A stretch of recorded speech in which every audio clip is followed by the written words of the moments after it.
Welcome to my secret channel Emerald, where I ramble about whatever I want, whenever I want, because I don't have a schedule. It's not analysis. It's just an experience. So I talked about NieR Automata, and I'm going to be moving the mic while I talk, which is going to be annoying to listen to. But I talked about NieR Automata whenever I uploaded that video. For me, it was like a day or two ago. And I talked about it for so much longer than I thought I would that I ended up just giving it its own video instead. I was originally going to talk about all of Drakengard and NieR. And so I've now come to a decision that I'm only going to talk about Drakengard in this video. Drakengard 1 and 3, because I never played 2. So that leaves just the original NieR. And I think what I'm going to do is I'm going to wait for NieR version 1.2274, whatever the crazy number is.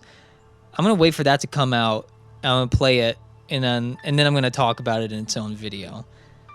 And I also forgot to mention one thing about Automata. I didn't mention the DLC. I really liked the DLC.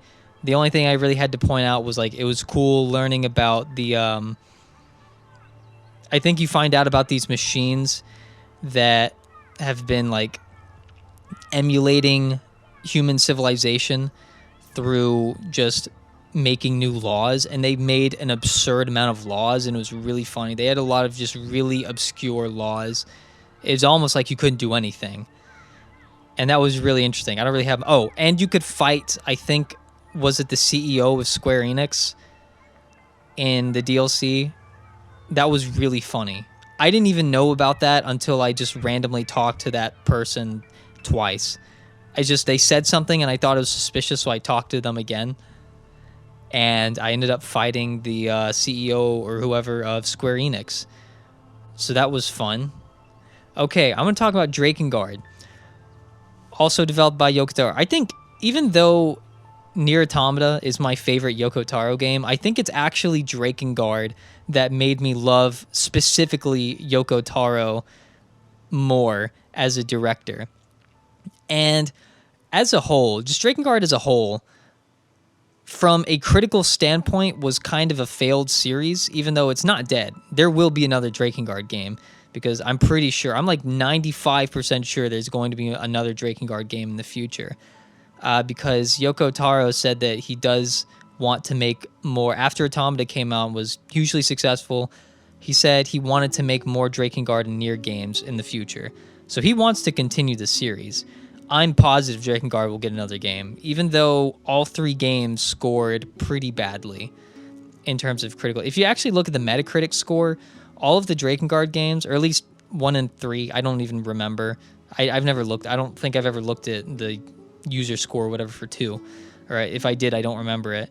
But 1 and 3 had, like, really solid user scores and just really bad, like, critic scores, which it's kind of... I mean, it makes sense. If you're a critic, can you really give it, like, a high score when there's, like, a lot of problems in the games? Anyways, so I will not lie. I do not remember very much about Drakengard 3. So the order I played the games in was NieR Automata, I played in 2017, and then 2018, I played NieR, Drakengard 3, and then in 2019, I think I played Drakengard 1. And also, I pronounce it Drakengard and not Drakengard. And I remember when I bought Drakengard 1 at, like, this local sort of kind of retro-ish video game store near me. They sell games of all consoles pretty much. And I remember I saw Drakengard 1 and it's like, dude, they have this? I'm buying it. And so I bought it. I never really intended to buy Drakengard 1 and play it until I saw it at that store. And so I got it. And I remember I wanted to... I think I might have recorded a video. If I can find it. If I did, I'll see if I can put it in the video. Anyways, okay, that's besides the point. I guess speaking more generally here about Drakengard, I think the reason I think it's the reason Yoko Taro is my favorite video game director rather than NieR Automata and NieR, I guess, is because when I play Drakengard, especially the first game, I play it and I kind of read up on the history and how it came to be, and Drakengard wasn't really even supposed to be a thing. And it was just kind of green-lighted for, like, it just kind of out of the blue, it seemed like. From what I read, it seemed like they were just like, yeah, go ahead, work on whatever you feel like working on, I believe, with their publisher. I imagine it probably didn't have a very big budget.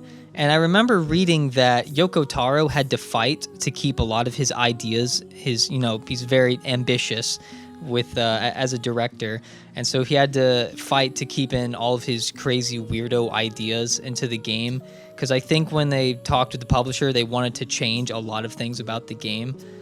And as I played Drakengard 1, I look at it and I feel like this game probably should have never even existed, or should have been something completely different.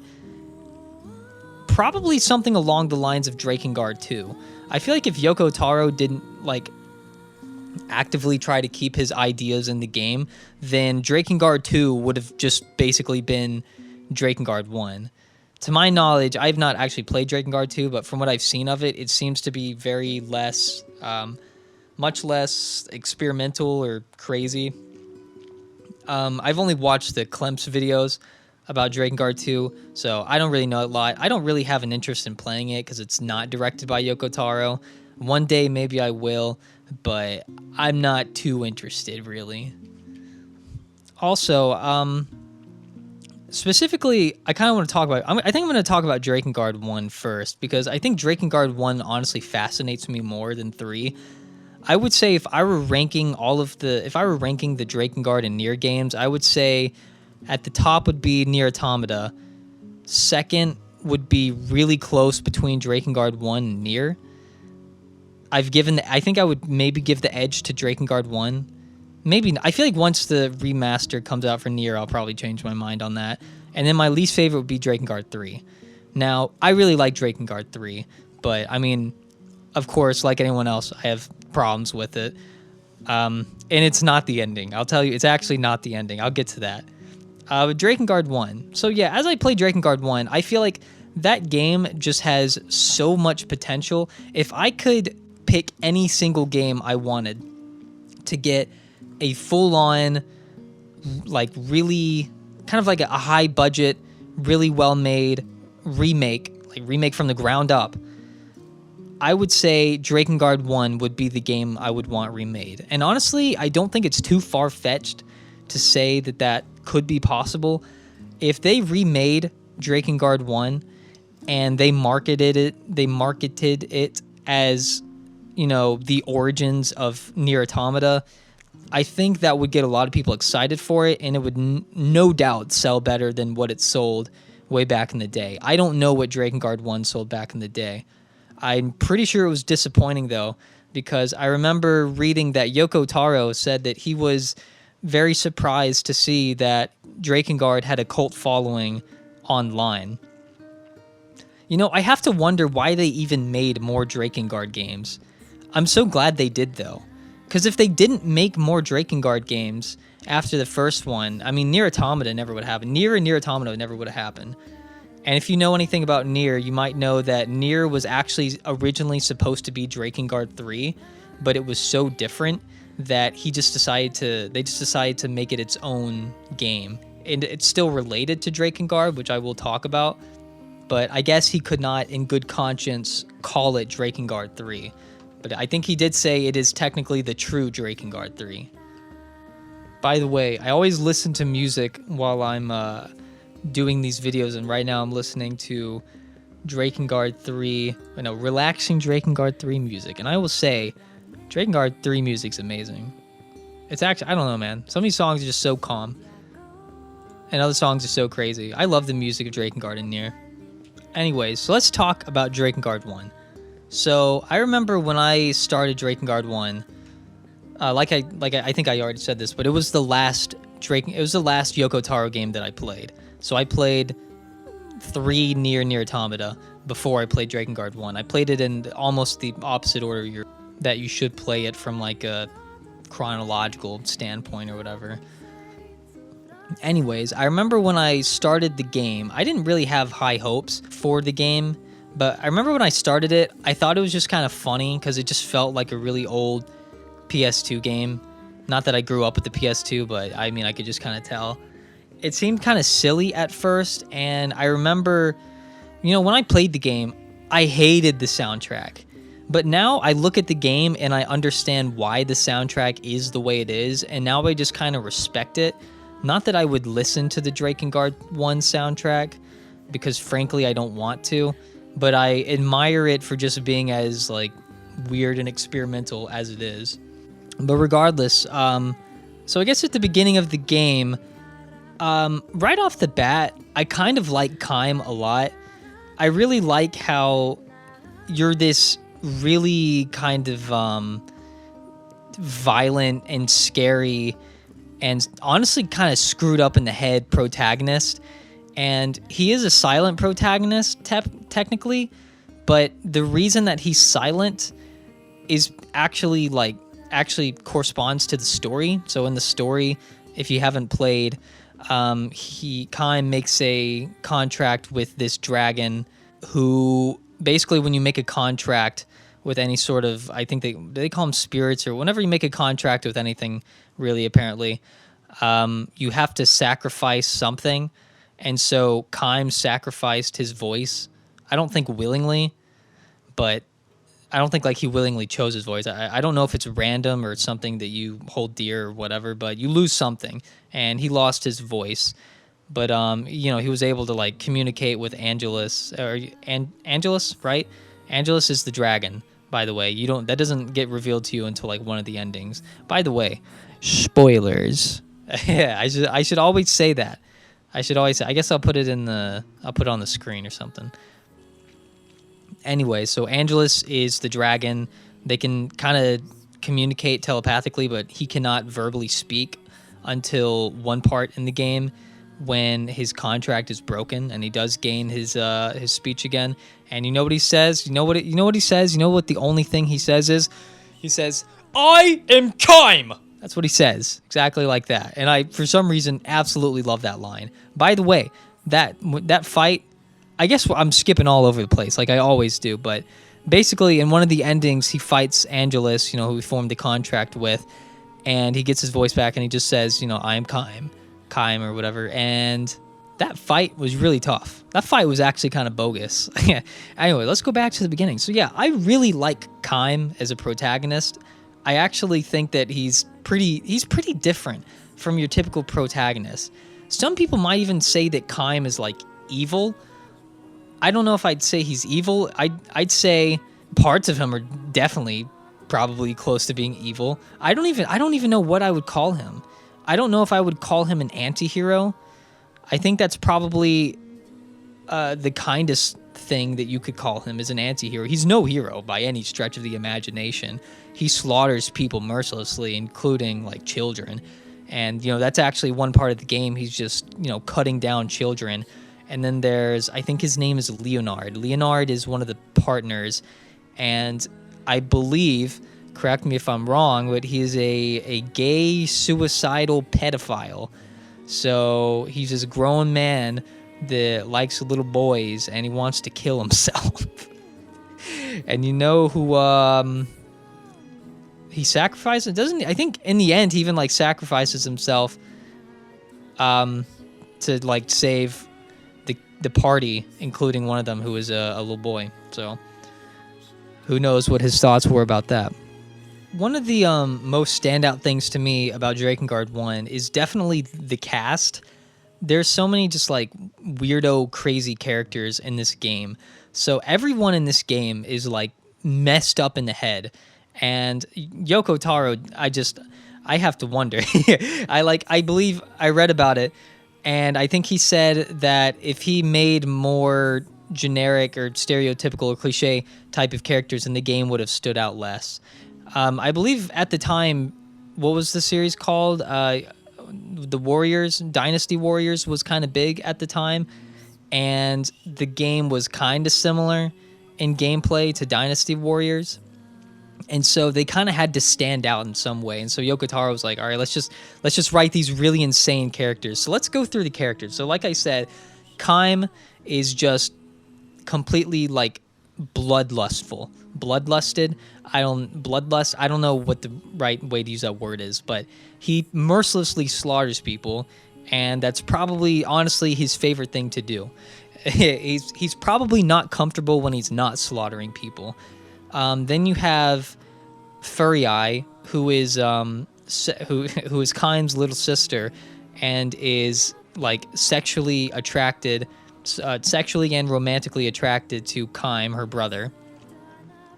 You have Inuart, who, you know, if you've played the game, he goes absolutely insane after a certain point. And I always remember one line from him in the game.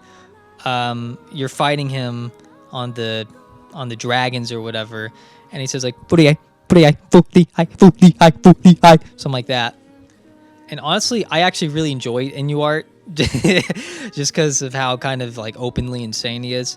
Well, I guess a lot of the characters are openly insane, but he's particularly stupid to me, and I kind of like that. And then you have Aryosh, who is just so messed up in the head. So her story is, I think she was pregnant, and then no, that's what. So she had a husband and she had a son, and they were both slaughtered by the Imperial Army or something like that.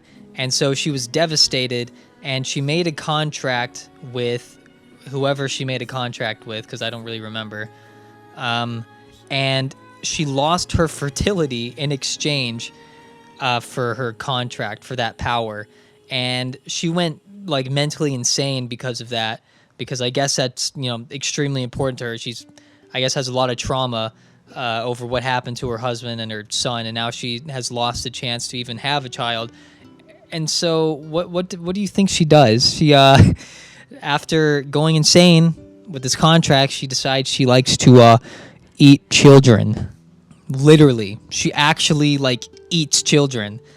And I'm gonna go ahead and spoil one of the, you know, big moments from the end of the game, but like the Watchers, who were the freaking craziest thing ever, and I love them, and I also kind of hate them, but the Watchers show up, and they're these like gigantic babies or fetuses, I guess I should say, and she looks at like a pack of them, and she calls it a feast. She calls it a feast, and then she gets eaten by them. It's so ironic, dude.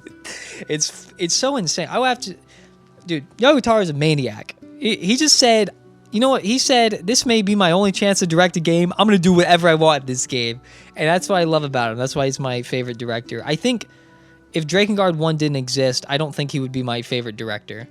Let me rephrase that. If Drakengard 1 was a completely different game, I don't think he would be my favorite director.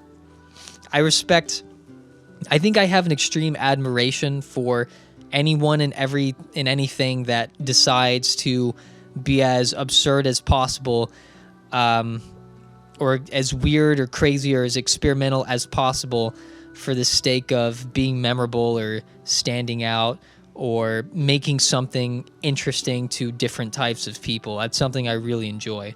I will always say that I enjoy something that is ambitious but technically bad over something that is completely lacking in ambition but technically good.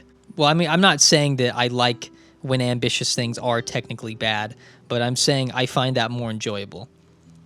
All right, so I already talked about Leonard, you know, gay, suicidal, pedophile. Yeah, you go, man, I guess. Then you have Sere.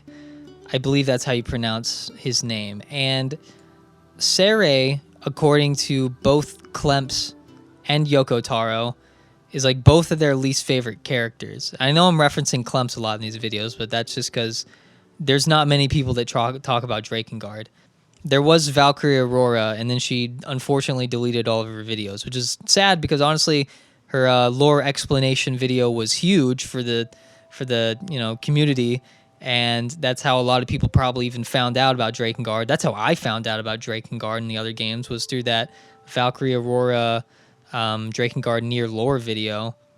That was probably like the most popular video in the about the series. But regardless, anyway, so Sere, as I was saying, is apparently Yoko Taro's least favorite character from the first game. Mostly because he didn't think he really fit in well with the rest of the universe. And the reason for that is because Sarey is like a complete goody two-shoes, and everyone else in the game is like horribly messed up in the head and does everyone's kind of morally gray, I guess, in one way or another. Though I would say some characters later down the line are also kind of goody two shoes. I would say Emil from NieR is kind of a little goody two shoes at times, right? I don't really have much opinions on Sarey other than I kind of just don't care. I don't hate Sarey, but he's definitely not my favorite character. I'm much more interested in his sister Mana. Well, that sounds weird saying it like that. I think Mana is a pretty interesting character. So Mana, like I said, is his like, are they twins? Yeah, his twin sister. Yes, I'm looking at the wiki right now, and I always thought Mana had this like sick aesthetic, being in that like red and black. Is that a dress or a cloak? Or I don't know what that is. A hat? It's not a habit. I don't know what it is. The outfit. And it also kind of, I think a lot of other people point this out, but it kind of reminds me of, and a lot of other people, of the red girl or whatever from NieR Automata at the very end of the game. I do think 100% the red girl from NieR Automata was inspired by Mana in some way, at least with the color scheme. I think there's something there. There might have been some theories about it that I don't remember, but Mana definitely got the short end of the stick. Essentially, I believe her mother hated her and was abused by her mother quite a bit, and she was, I don't know if she was given up by her mother or kidnapped by the Watchers, but yeah, she ended up with the cult of the Watchers, who basically kind of possessed her, and through that possession, like destroyed Inuart's will or whatever. That's how, basically, like, that was why Inuart got messed up in the head. And the funniest thing one of the funniest parts of Drakengard 1 is the scenes with Mana, where it's this little girl like dancing around, and then once she starts speaking, it's like this grown man, this creepy grown man voice, and the dichotomy or contrast of it is so hilarious to me. It's like the la la la la la la la la la la, that thing. It's crazy. I think the Watchers are just so interesting. I really want to know more about the Watchers. It's really crazy to think that all of Drakengard and NieR is like connected, and all of them just do really crazy things. A lot of the games are so different from each other, yet they're connected. I guess to kind of go back to, the beginning parts of the game, I guess I always like to talk more about my experience and then some of my observations rather than like a critical analysis. But I remember I almost dropped the game. I almost told myself I wasn't going to beat it, because I think actually throughout the game, a lot of times I told myself that I wasn't going to beat it. I never really intended to beat Drakengard 1, even though I ended up doing it regardless. But in the beginning, I really was not into the game. I didn't like the gameplay. I thought it felt kind of weird. I didn't like the music.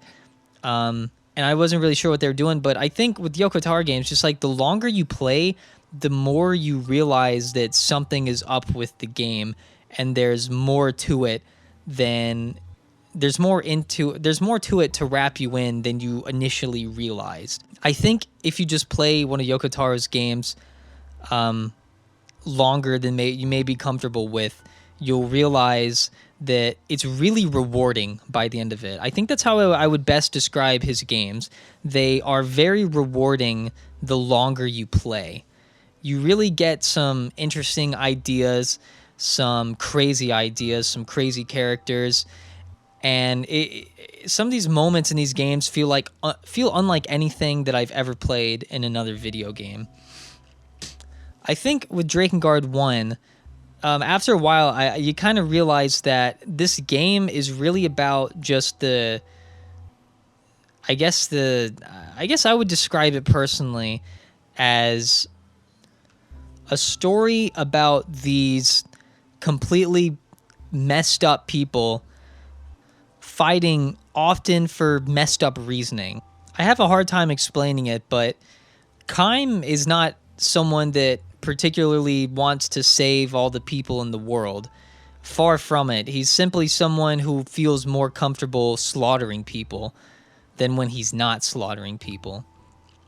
Then you have someone like NieR, the antagonist, who is so stupidly head over heels for Furry Eye that he does really stupid stuff because of that, and he would get rid of anyone in his way for her. And then you have the complete bums like Ariosh and Leonard, who are, frankly, I don't even know why they're there. Really, the only one that would care at all about saving the world or the people in it is Sere, which is kind of why I don't think I hate Sere, I guess. I kind of like the contrast of having this one character who's a complete goody two-shoes in comparison to someone else. I mean, maybe Sere could have been someone more interesting, but, I mean, in one of the endings, I believe he does essentially, sacrifice himself to save everyone. I think as I was playing the game, I found myself just getting more interested in just how crazy the characters were and some of their interactions. And I specifically love the relationship. Ironically, I love the relationship between Kaim and Angelus. Even though Kaim doesn't talk, they still kind of understand each other. And I think Angelus might have been my favorite character from the game. Just because I guess she felt like the closest thing to a complete character. In one of the endings, oh my gosh, I forgot this. And I think it's ending A. I could be wrong, but in one of the endings, it's either A or B or something like that. And one of the endings, Angelus and Kaim actually like have romantic feelings for each other, and that's when Angelus tells Kaim her name, being Angelus, of course.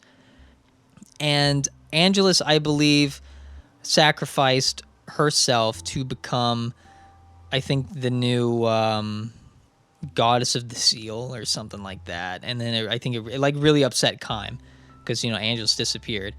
And, one of the common themes with Drakengard 1 is you'll realize every single ending is bad. That was like probably the closest thing to a good, quote unquote, good ending that there was, in my opinion.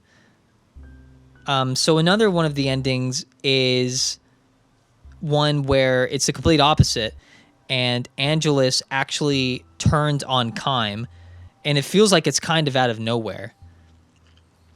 Angelus, you have to fight. I already talked about this, but Angelus turns into this freaking crazy chaos dragon, and you have to fight Angelus because I think essentially they were too late in whatever they were trying to do, and there were now going to be like a bunch of dragons that Kaim would have to fight, and so Angelus fought Kaim, I think, in a way to like prepare him for that. My memory's not always great with these. I kind of just talk about my experiences and whatnot. I'm really a bad source of information sometimes, but if you're wondering why I forget a lot of things, I just do. It's a bit. I didn't play it. I didn't finish it last week, right? So another one of the endings, which I already talked about in the NieR Automata video, but I want to talk about it again here.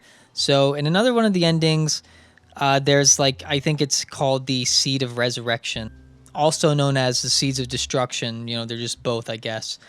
But NieR, being the absolute moron that he is, that I love, he takes Furry Eye there because, Furry Eye kind of died and stuff, kind of funny. In a very, very poorly localized scene, by the way. I'll talk more about that in a second. But NieR took Furry Eye's dead body to the Seeds of Destruction, which spawned. I don't even remember how, but they spawned. And he brought her there essentially to revive her.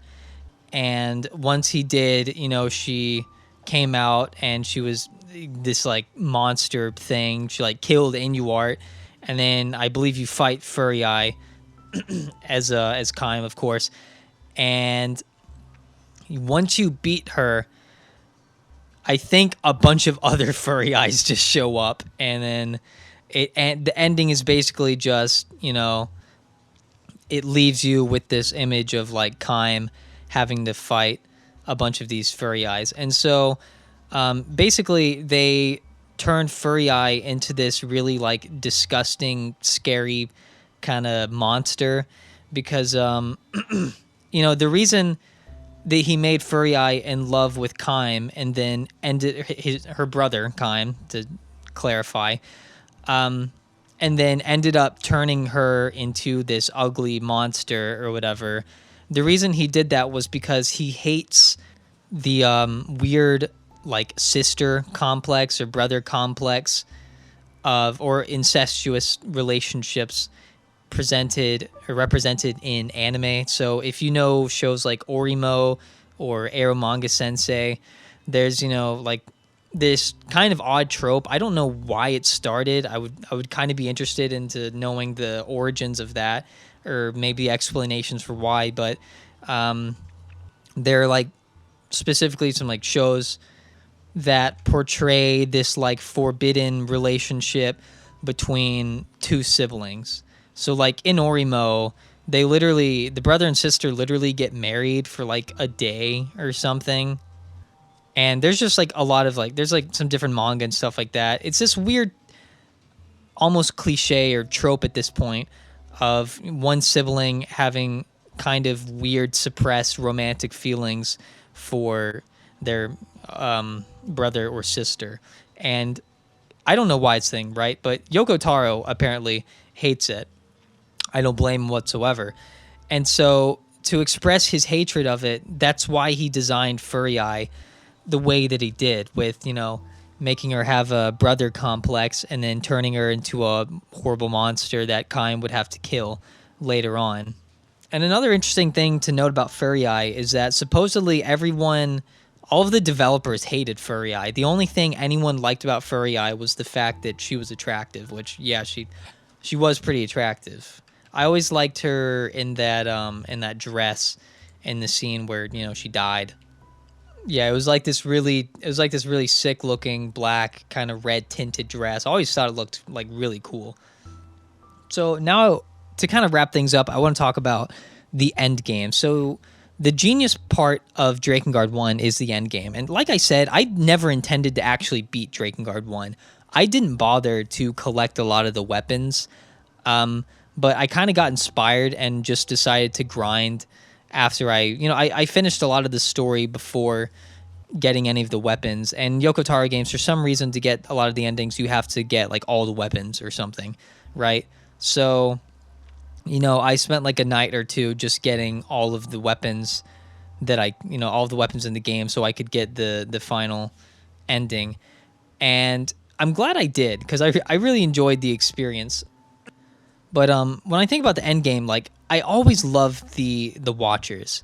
So they're also called the Grotesqueries, and from what I gather, they're fairly mysterious. Not like a ton is known about them, but they are. I'm looking at the wiki here. They're led by the Queen Beast, who is the final boss of the game, right?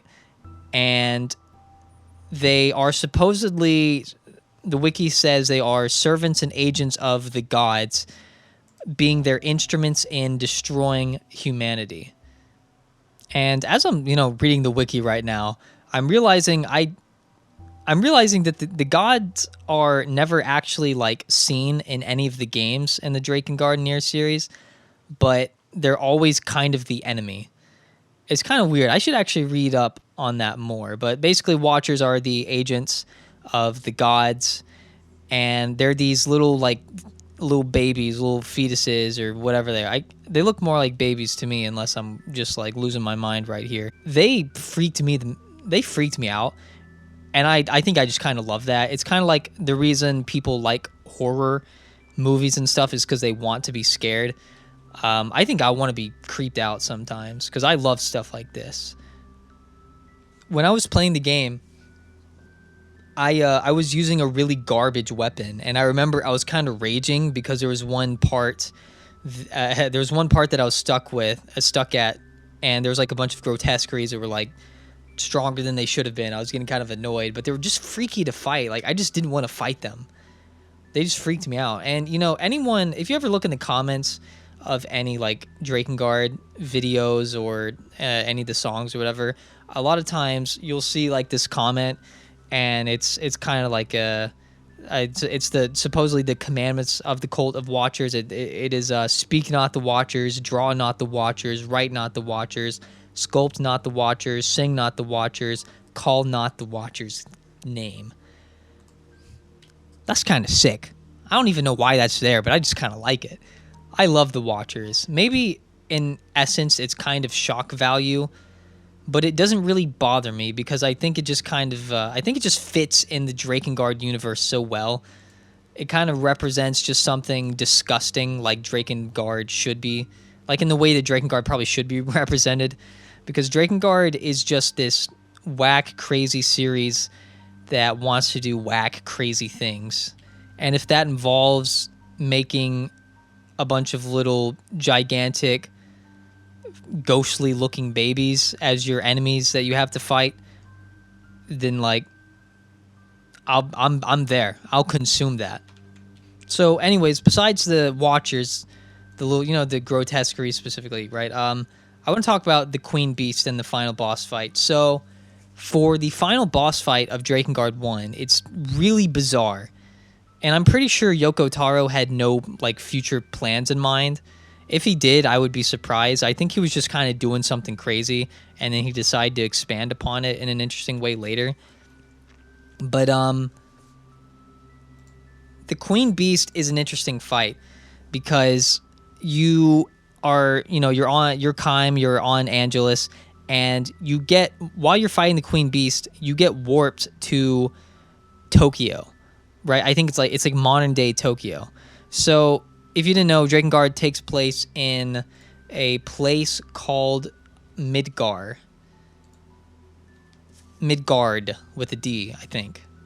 I always get it mixed up with Final Fantasy VII. I think Final Fantasy VII is Midgard. Drakengard 1 is Midgard with a D at the end. So, which is basically like a fantasy world of sorts. And NieR and NieR Automata take place in the same world that Kaim and Angelus get dragged to. If you don't know anything about Drakengard NieR lore, like, it is a rabbit hole, dude. There is so much to this lore that I could talk about. I'll talk about a little bit of it, but basically, Kaim and Angelus, along with the Queen Beast, get warped into modern day Tokyo, and so they're looking at all these like skyscrapers and stuff, and they're like, you know, so confused as to where they are, what these buildings are, or anything like that. And so you fight the Queen Beast in what is, I don't want to call it I guess it is kind of a rhythm game. It's like Drakengard 3's final boss, but it's actually possible to beat for a normal human being. I mean, I'm not saying it's like super easy, but it's much more possible. And so it's a pretty crazy looking fight, and I enjoy it for what it is, and I kind of like the creative risk that he took with it. But the craziest thing about it is that once you kill the Queen Beast in the final boss fight, what happens is Kaim and Angelus are kind of like celebrating, and then they get shot down by a Japanese military fighter jet. That's right. They literally get shot down by the Japanese military, in Tokyo. And so if I recall, I feel like Angelus was like impaled or something on a building. I can't remember really. I'm not going to look it up right now. But that's just the kind of guy Yoko Taro is. So once you think you've like won something, and that, all the characters or the surviving characters are at least going to be able to live out their lives, no, they literally die instantly. That's just the kind of guy Yoko Taro is. And that's what I love about his games, that he just does stuff like that. None of the games really have good or happy endings. The closest we have to a happy ending is NieR Automata, which I would not even say is a happy ending. I would say it's a hopeful ending. I mean, how can you say it's a happy ending where, spoiler for NieR Automata, everyone dies, right? But I love that ending. It's just it's like a complete middle finger in like a really funny and charming way. And it kind of just makes you think about, I think I like it because it makes me think, why do all stories need to end with characters being happy? Why do stories need to always end with something good happening to our character? Why does it need to be that way? Because frankly, life isn't always like that. And that's something I appreciate more and more in games is I appreciate people that are willing to write something unsatisfying.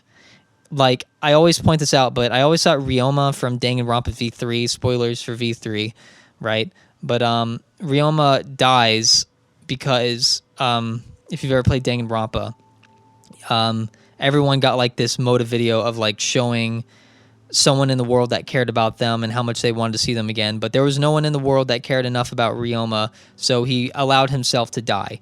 And so I have an admiration for characters and, you know, writing in that like that, because I think it's a good representation of the fact that in life you're not always going to get the good ending. You're not always going to get what you want, whether it's, you know, what you want for yourself or what you want for another person. Life just isn't always that happy. It's like I do consider myself to be a fairly optimistic, but I think a sense of realism is more important above all else. Realistically, not everyone's going to get a good ending. I mean, you could read the news right now and find out about someone in the country that died in a really tragic way, and it's unfortunate, but I think it is important for media to represent just unfortunate or unfair deaths.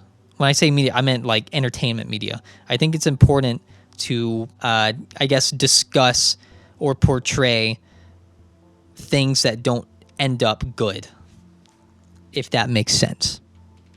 I think this is just me saying I like tragic stories in an overly complicated way.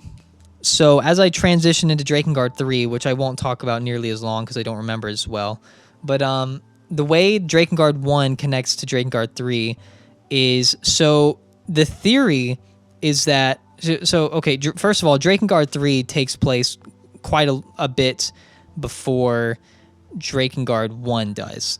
So the theory is that in Drakengard 3, and, you know, spoilers for this game as well, there is an ending, I can't remember exactly which one, where Zero, who has this like cursed flower in her eye that kind of completely screws her over, there's this ending where there's no one left that can kill Zero. Like, she's basically unable to die, and she can only die from a dragon. And there are no more dragons in the world in one of the endings because they died. And she's left there, like, I think she's like puking her guts out or something. And the theory is that the flower takes over Zero and she becomes the queen beast that is the final boss of Drakengard 1. And then in Drakengard 1, once the Queen Beast and Kaim and Angelus get warped to modern day Tokyo, once they beat the Queen Beast, there's this like substance or whatever called meso. I don't know how to say it. It's kind of similar. I believe it's supposed to be similar to like salt or something like that. Yeah. Oh no, the people turn into salt. Okay, so basically it's this weirdo substance, and it caused people to catch this thing called white chlorination syndrome, and this is really crazy lore. But if you get white chlorination syndrome, you basically have two choices. You can either just die instantly, or you can become what is essentially a zombie to be used by this whatever force that I can't remember. It's really kind of complicated. but it all connects in this crazy way, and then it leads to NieR. It's really insane. I highly recommend looking into the lore of this series if you have any interest in just really complex, crazy lore like that. I'm really into that. Honestly, a big turn on for me is saying that something has an overly complex story, because I don't know why, but I just enjoy that. So I'm going to try to talk about Drakengard 3. I'm not going to talk about it nearly as long because, frankly, I don't remember much about Drakengard 3. So I will say Drakengard 3 has an amazing looking opening cutscene, which is almost like false advertisement because, like, there's so many problems with the gameplay. And I'll say right here, I like Drakengard 3. I like all of the Drakengard. I like Drakengard 1, 3, like NieR Automata. I like all of the Yoko Taro games. Drakengard 3, though, has like so many problems with it that the frame rate is so bad, like I almost wonder how I played through the game. And I'll go ahead and say I didn't beat Drakengard 3. You know, if you played the game, you know why I didn't beat it. I didn't beat it because the final boss is too hard. I did not beat it. I got to the final boss, which getting to the final boss is actually already hard on its own. And actually beating the final boss, like, you can do it if you want to spend like a week of your life on it. I didn't want to spend a week of my life on it. I'm going to get to the ending, but let's just talk about everything leading up before then. Okay, so yeah, so the beginning cutscene is beautiful. It looks amazing. And I will say I love the intoners. I really like the intoners. So the intoners, if you don't know, are these 6 sisters that are called 0, 1, 2, 3, 4, and 5. And all of them represent something kind of different. But Zero is the main character that you play as, and her goal from the beginning of the game is to kill all of her sisters, the intoners.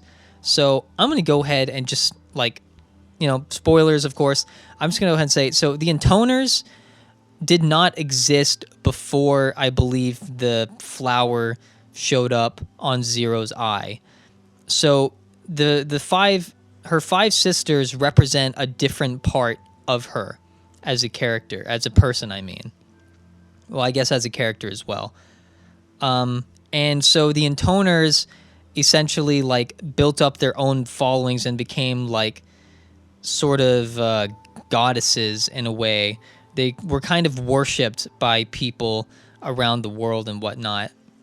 And if my memory serves correctly, basically, the reason she was trying to kill her intoners was she was actually trying to basically raise Mikhail, who is her dragon partner, because, Drakengard, there's got to be dragons. Because, like I said earlier, the only way Zero can die is from being eaten by a dragon. And so Mikhail, without telling him, she leads him to eat the intoners, which he just instinctively wants to do. Like, mentally, he doesn't want to eat them, but, like, instinctually, he just kind of does it. It's weird. And once he does eat one, he gets, like, more powerful or whatever. And so she's essentially building him up, if I remember correctly. I could always be wrong, so that he can eat her. Or something along those lines. It's been a minute since I played. I don't remember everything super clearly. And I never played the DLC. I always forget that I never played the DLC. But so that's her goal. And Zero and Mikhail, they have a really interesting relationship. Mikhail's kind of he's kind of a naive goody two-shoes. And Zero is quite crude and quite dirty and foul-mouthed and has a very short temper, gets angry easily, stuff like that. So they have a really interesting relationship. And constantly, Mikhail tries to convince Zero to not kill her sisters because they're family and they should get along. That's his theory. But Zero denies because she knows the reality of what needs to be done. And so it's kind of interesting once you learn by the end of the game why Zero is doing what she does. Because, throughout the whole game, you just think she wants to kill her sisters. You almost think you're the enemy. The game kind of paints you as the enemy. But let's talk about the intoners. So let's talk about 5, because you start... I think do you kill them from 5 to 1? It's something like that. So 5 is like super, I guess slutty. Honestly, that's the only way to really describe her. That's it. She's super dirty and she's really hot. And honestly, I have nothing else to say about her besides that. Drakengard 3 is like extremely sexual. I don't know why it's so much more sexual than all of the other games. Like when you look at NieR is not sexual at all. Drakengard 1's not really sexual at all.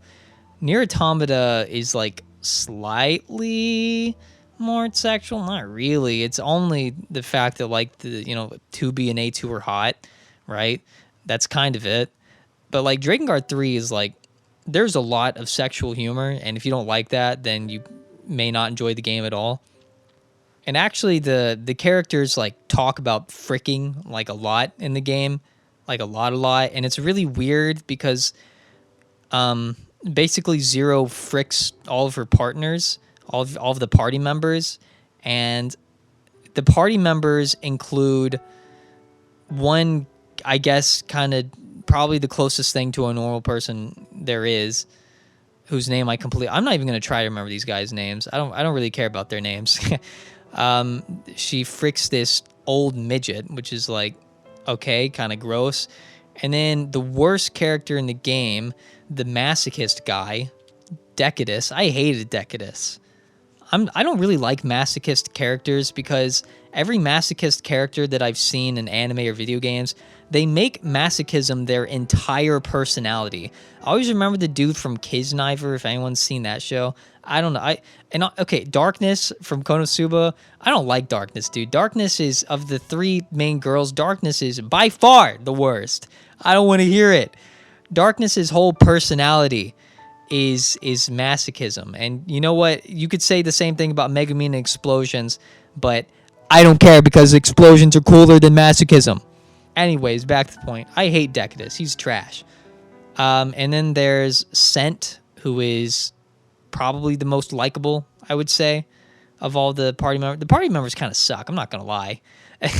I don't know. It's just when I think of like, I feel like I like the side characters of Drakengard 1 a lot more than 3. I like 3, but I actually love Zero. Zero's one of my favorite characters in the Drakengard NieR series. Anyways, let's get back to talking about the intoners. So I really like the intoners. So then there's 4.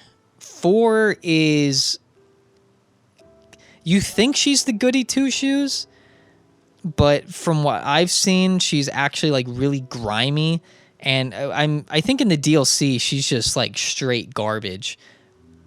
I know people hate her. The videos I watched about her, like I think Clemps and Valkyrie Aurora both said they like absolutely hate her. I kind of liked her in the game. I kind of liked her when I played. I don't know. I don't really know why. Anyways, and then you have my favorite, probably 3. 3's my favorite. Maybe that's just because of her aesthetic, but I mean, well, yeah, it's mostly for aesthetic. I love her design the most. She has this kind of, would you call it a lackadaisical personality? I don't think I'd call it that. I think I'd call it kind of like a mixture of being like deadpan and maybe like ruthlessly curious, in the sense of, I think she performed a lot of like sus experiments to my memory.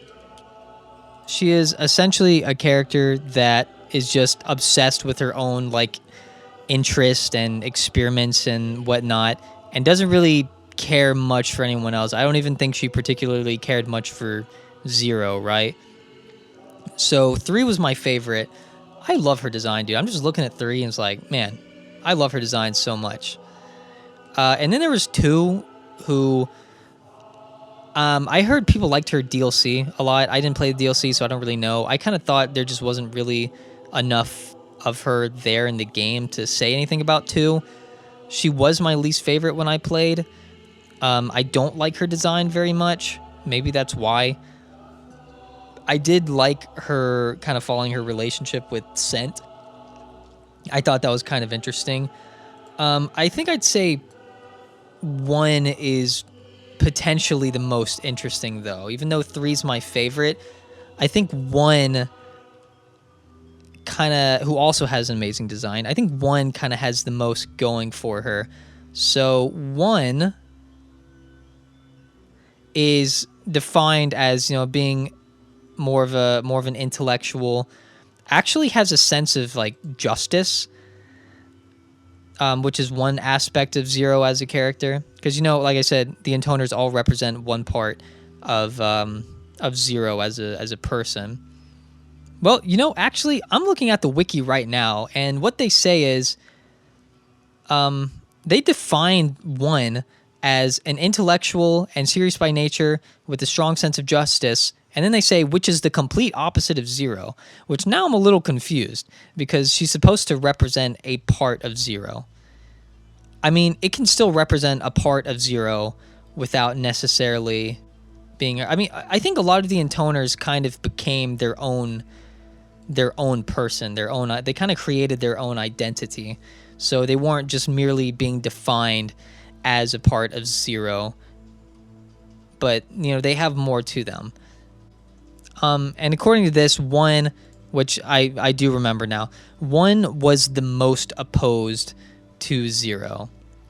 So like I said, with 3 didn't really care about Zero. Honestly, I don't think most of them cared that much about Zero, but 1 specifically really wanted to take down Zero. Dude, I didn't realize this. I'm looking at the wiki right now, and under age, it says age 2, 15 in appearance. I didn't even realize that I didn't even realize that they also had like their ages on here. Hold on. We're gonna do? We're gonna look at we're gonna look at their wiki information live. So her cup size is B. Thank you, wiki. Or Wikia, I should say. Wait, no, fandom. Oh, wait, this is fandom. My bad. It says .fandom.com/wiki. That's what it is. Dude, I didn't realize how young Zero actually was. Zero's 19, and her cup size is D. Well, thank you. Yeah, I don't know why I'm looking at this right now. What is this? Oh, okay, that's funny. And the reason that we know that Zero's cup size is D, which I shouldn't be talking about this, but it's because Accord, who's another character in the game, groped her and found out. So, well, thank you, Accord. And then if you look at her information on the fandom wiki thing, if you look at Accord's information, it says her sizes are confidential, and then cup size, it says, I don't see the point in answering. Yeah. Okay. This is kind of fun to do live. This is basically a podcast, not an analysis, so I guess this is not like a problem to leave in. Okay, I just noticed another thing, actually. I'm looking at the trivia here, and they actually discuss kind of how the designs of all the intoners correlate. So it says right here, I'm just reading off the wiki, bro. I'm stealing someone else's content, aren't I? But no, it's just kind of interesting. It's just kind of a discussion. It says Zero shares 1's outfit color scheme. Her and 0 and 2 have a flower as a design ornament. Okay.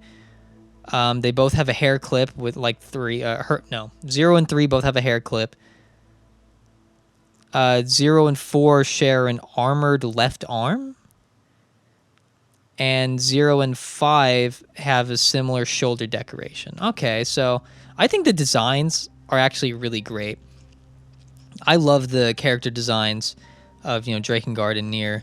I always love kind of like this sort of consistency over time. So if you play Fire Emblem, there's a lot of blue-haired lords in Fire Emblem, like Marth, Ike, Chrom, Lucina, like, you can go on. There's a bunch of blue-haired Byleth as well. There's a bunch of, like, blue-haired lords. So in Drakengard and NieR, a lot of them have white hair. So Zero, Kaine, A2, 2B, they all have similar colored hair, and I really like that. I really like consistency like that. It's kind of cool to see. And the last thing I'll point out from the wiki is that it says 5's cup size is H. And it says she hates self-restraint. How about I talk about the game now? So I guess I already kind of talked about the characters, kind of what I enjoy about them, what I don't enjoy. So I guess let me talk about the gameplay. So, like I already said, the frame rate is really bad at times. It dips really low. I kind of wonder why they even released the game the way they did. I will say I'm at least fine with the ideas of the gameplay. Like, I don't think the combat is inherently bad. I think it's fine. I like, for the most part, a lot of the missions and stuff. Like, the game itself is still enjoyable. I really like the game because it's still a Yoko Taro game, and there's still tons of, like, cool ideas, some fun, crazy ideas thrown in there. I think I kind of more so want to discuss the end portions of the game. So in the first ending, I believe she fails to kill all the intoners, or maybe she does. I don't even remember. But so in one of them, she dies from one's like secret brother.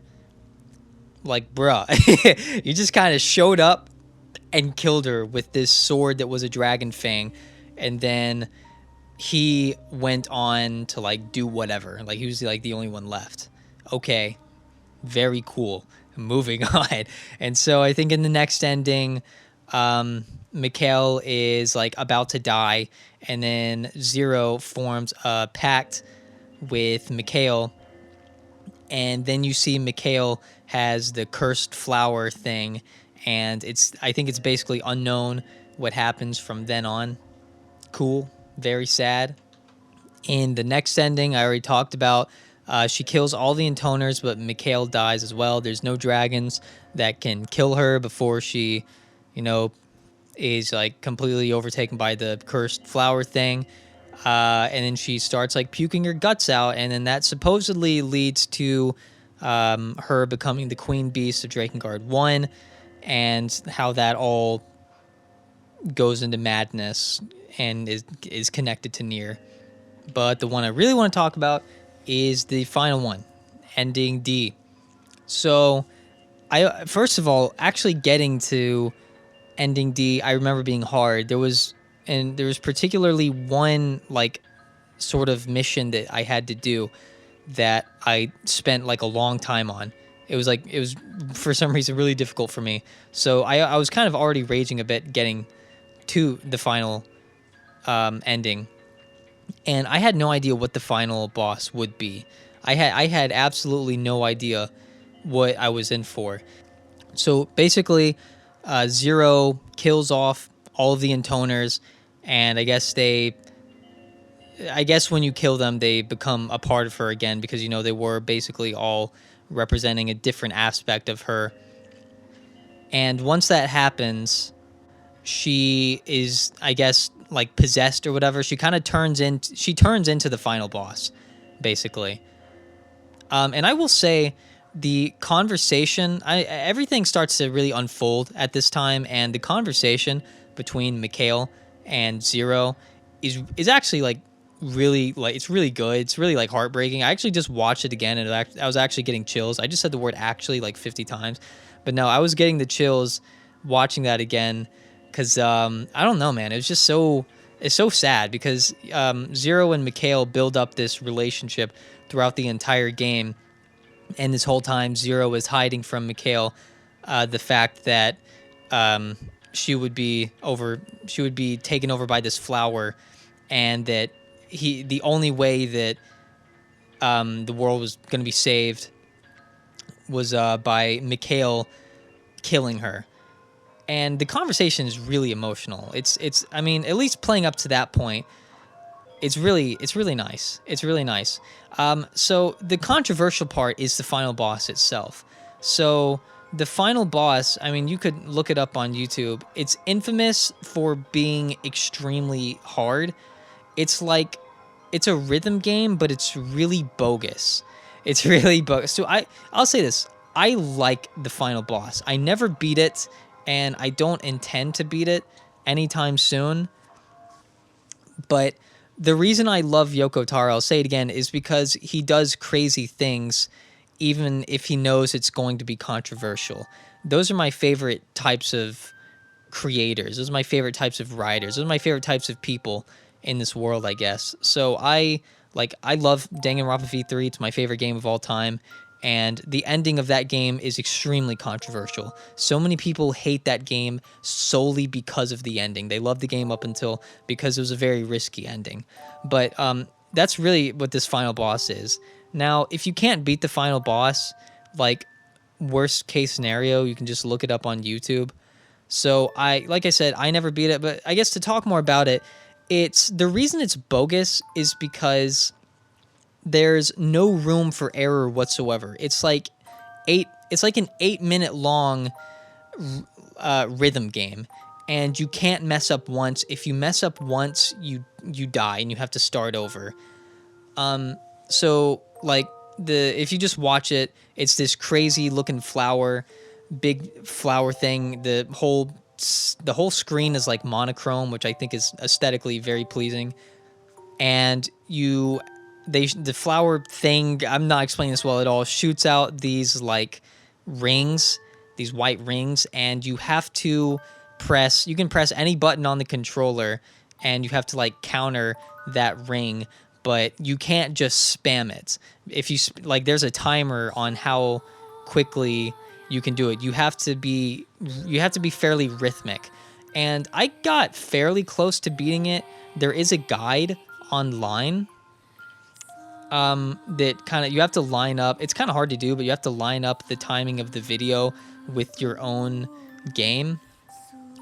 And even then, even with the guide, it's not easy. It's still really difficult with the guide. So, like, the reason I couldn't get past that, I couldn't beat it, was because there were these eighth notes. It was like that,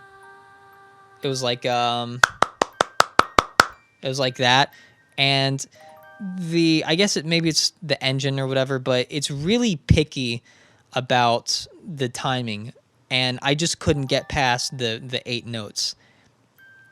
Despite being a musician myself, like I'm a drummer, right?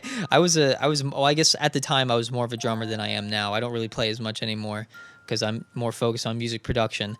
But I was a drummer at the time, and even I couldn't really do it. Now, I didn't try nearly as much as some other people. I tried for like a few hours, and I just gave up. After a while, I was like, all right, as much as I kind of love it, I was laughing, by the way. I was not mad. I was actually laughing. I thought it was crazy. I kind of liked it, honestly. I had no idea what I was in for, but like I said, I thought it was cool. I always like risk takers. I think I like risk takers because I'm pretty risk averse. But yeah, I thought it was really cool. The song is amazing. I do think I could have beaten it if I would have just attempted to beat Drakengard 3 for like a week straight. I think I would have eventually beaten it, because there are other people that have beaten it. I do know that there's like a really BS like final note that is like almost like impossible to like rhythmically feel. So if you didn't know, Adam Neely has a really good video about this. There's a certain BPM where it's too slow to actually be able to feel the rhythm, and basically that's about 30 beats per minute. So anything under 30 beats per minute, it's pretty much impossible to actually feel the rhythm, and the very last note is just like it's way too hard to get on your own. So that's why like anyone has to use like a guide. Most people that beat it probably use the guide to beat it. Now, I did watch like the ending cutscene after that. There's only like one scene after that, so it's not really that big of a deal if you don't beat it. You can just, watch the cutscene on YouTube. And it's basically like, with a chord and whatever. Anyways, I really like the ending. I think it's a really cool idea. It's a very Yoko Taro ending. It doesn't particularly upset me. If someone else I can see other people being upset. I can understand why they would be upset, and I think they have the right to be annoyed by it. But I always try to look from the perspective of the creator, of the developers, to see what they were going for, and I just think it's interesting. That's all it really is. It's not really that deep. So I guess to kind of wrap things up with Drakengard 3, I wish I remembered parts of it better. I do really like the game. It is my least favorite in the Drake and NieR series, but I do really like it. I'm really glad I played it. There are a lot of great things about it. I love the character designs. I like the characters that I do like. I really like. I love Zero, right? I think the intoners are a really cool idea. I love the music. The music's amazing. And maybe one day Drakengard 3 will be remade and it will actually be closer to being playable because that frame rate is just like really bad. But I mean, I'm someone that can kind of put up with something like that. I'm someone that really couldn't care less about having like 60 FPS or like super high resolution. Like Xenoblade Chronicles Definitive Edition came out and people were like memeing on the game because it was only like, I don't know, 360p or something. The resolution was like really low. I just didn't care because I love Xenoblade. I think it's a phenomenal game.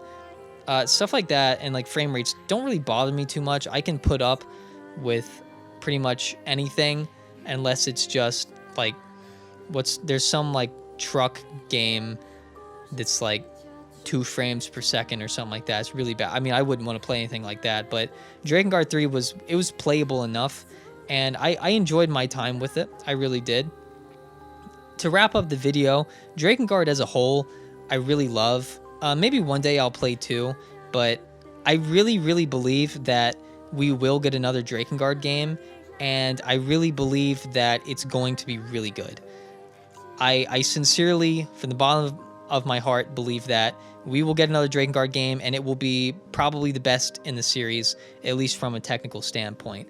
Because now that Yoko Taro with NieR Automata has become a renowned director, and now has the resources he needs, in I guess in collaboration with Square Enix, and I assume he would be.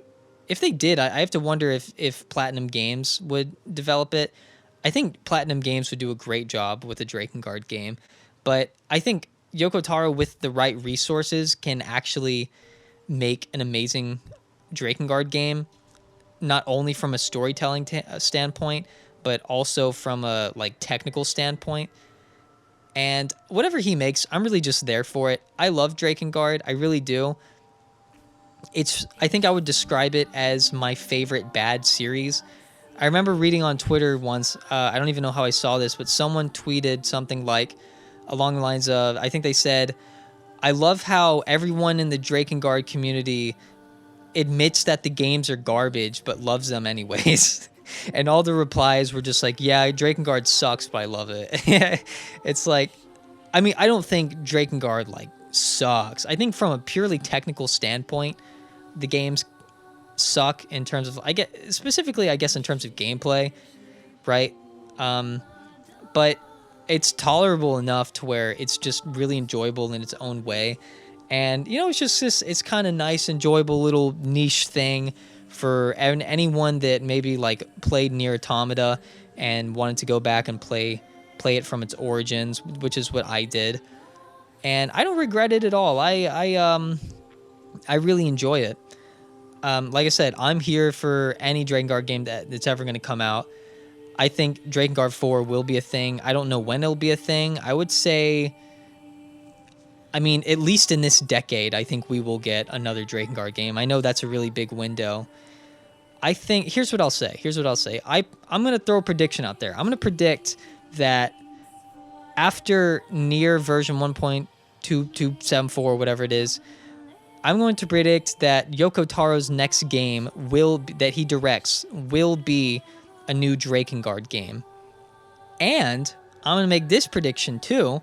I'm going to predict that it discusses more about the white chlorination syndrome, because there was a lot of stuff that could be done during that part of the timeline. There's no game that actually discusses that part of the timeline. I think it's actually a book or something like that, which I have not read, but I'm interested in reading it. But there you go. That's my prediction. That's right. Yoko Taro's next game, I think, will be Drakengard 4, and I think it's going to take part around the time of the white chlorination syndrome. That's going to be, if that's true, I'm going to call back to this video and I'm going to upload this clip on my main channel. That's what I'm going to do. So, yeah. like I said, I've already talked about NieR Automata. Now I've talked about Drakengard. If I ever play Drakengard 2, maybe I'll talk about it here.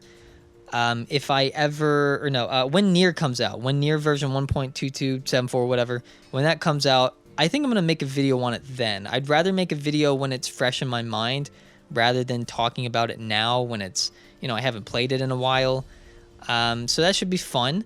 I'm really excited for that. It's one of my more anticipated games for next year. 2021's looking really good for video games, for me at least. I might talk about some new releases that I'm excited for. Maybe like SMT. I've never like beaten an SMT game, and I want to beat Nocturne and SMT 5. That should be fun. So yeah, Drakengard. I love it. I love it. I love it. I love it. And I'm here for it. I'm here to stay. So yeah. Thank you for watching. I hope you have a nice day, night, week, month, year, decade, life.